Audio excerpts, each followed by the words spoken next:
ایک کہانی ہے کہ کہیں دور کے کسی شہر میں ایک خوبصورت پہاڑی علاقہ تھا جہاں پر چاروں طرف طرح طرح کے پیڑ پودے اگے ہوئے تھے۔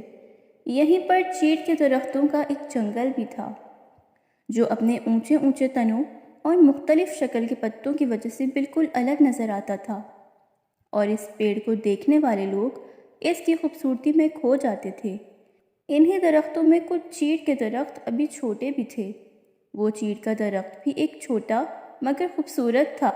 اس کے پتے ابھی نئے نئے تھے، اس لیے ان کا سبز رنگ بھی تازگی کے لیے تھا، مگر اس چھوٹے سے درخت کو اپنے سوئی جیسے پتلے اور نوک دار پتے بالکل بھی پسند نہیں تھے۔ اس وجہ سے یہ چیڑ کا درخت ہمیشہ اداس رہتا تھا۔ اس جیسے باقی درخت اس ننھے درخت کو سمجھاتے تھے کہ ان نوک دار پتوں کی وجہ سے ہم منفرد دکھائی دیتے ہیں اور اللہ نے ہمیں اسی میں خوبصورتی عطا کی ہے۔ مگر دن بدن چھوٹے چیڑ کے درخت کی اداسی بڑھتی جا رہی تھی۔ ایک رات اس نے خوب دعا کی کہ اللہ اس کے پتے ہرے بھرے اور بڑے کر دے۔ جب وہ پیڑ صبح اٹھا تو اس کی خوشی کا ٹھکانہ نہ تھا۔ اس نے دیکھا کہ اس کے سارے پتے ہرے اور بڑے بڑے ہو گئے ہیں، مگر اس کی خوشی تھوڑی ہی دیر کی تھی، کیونکہ صبح سویرے ایک بکریوں کا ریوڑ وہاں سے گزرا، اور جب بکریوں نے اس ننھے درخت پر ہرے بھرے پتے دیکھے تو آ کر اس کے سارے پتے مزے مزے سے کھانے شروع کر دیے۔ شام تک چیڑ کے درخت پر ایک بھی پتا نہ رہا۔ اب وہ پھر سے اداس ہو گیا۔ پھر اس چھوٹے چیڑ کے درخت نے دوبارہ دعا شروع کی کہ اللہ مجھے کانچ کے خوبصورت پتے دے دے، کیونکہ وہ تو کوئی جانور نہیں کھا سکے گا، اور دوسری صبح اس کی یہ خواہش بھی پوری کر دی گئی۔ صبح اٹھتے ہی اس چیڑ کے درخت نے دیکھا کہ اس کے پتے دھوپ میں چمکتے ہوئے بے حد حسین لگ رہے ہیں۔ وہ اپنے پتوں کو دیکھ کر خوشی سے پھولے نہ سما رہا تھا کہ اچانک تیز ہوا کے جھونکے چلنے لگے، اور ہوا سے کانچ کے پتے آپس میں زور زور سے ٹکراتے ہوئے ٹوٹنے لگے۔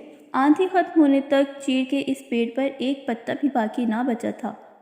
اپنا یہ حال دیکھ کر وہ ننھا سا پیڑ دکھ سے نڈھال ہو گیا، مگر اب بھی اس کی یہی ضد تھی کہ اسے اپنے نوک دار پتے واپس نہیں چاہیے، اور اس نے پھر گڑ گڑا کر دعا کی کہ اس پر سونے کے پتے نکل آئیں۔ اس بار بھی اس کی دعا قبول ہو گئی اور اس پر سونے کے پتے اگ آئے۔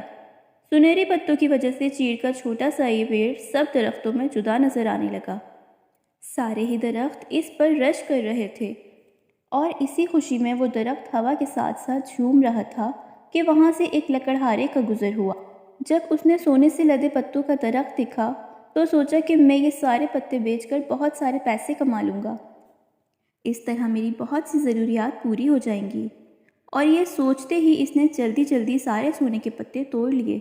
کچھ دیر بعد وہ چیڑ کا درخت غم و تکلیف سے رو رہا تھا۔ اس کے چاروں طرف سارے درخت اپنی اصل شکل میں کھڑے ماحول کی تازگی اور خوبصورتی میں اضافہ کر رہے تھے، جبکہ وہ بالکل اجاڑ نظر آ رہا تھا۔ اب اسے اپنی غلطی اور بے جا خواہش کا احساس ہوا۔ اس کی سمجھ میں یہ بات آ گئی کہ اللہ نے ہر مخلوق کو الگ شکل اور خصوصیات کے ساتھ پیدا کیا ہے۔ دوستوں، جس طرح شکر گزاری پر نعمتوں میں اضافہ ہوتا ہے، اسی طرح ناشکری پر اللہ تعالیٰ کی طرف سے سخت عذاب اور سزا بھی دی جاتی ہے۔ اللہ تعالیٰ قرآن کریم میں سورہ ابراہیم کی آیت نمبر 7 میں ارشاد فرماتا ہے کہ اگر تم میری نعمتوں پر شکر ادا کرو گے تو میں تمہیں مزید دوں گا، اور اگر ناشکری کرو گے تو میرا عذاب بہت سخت ہے۔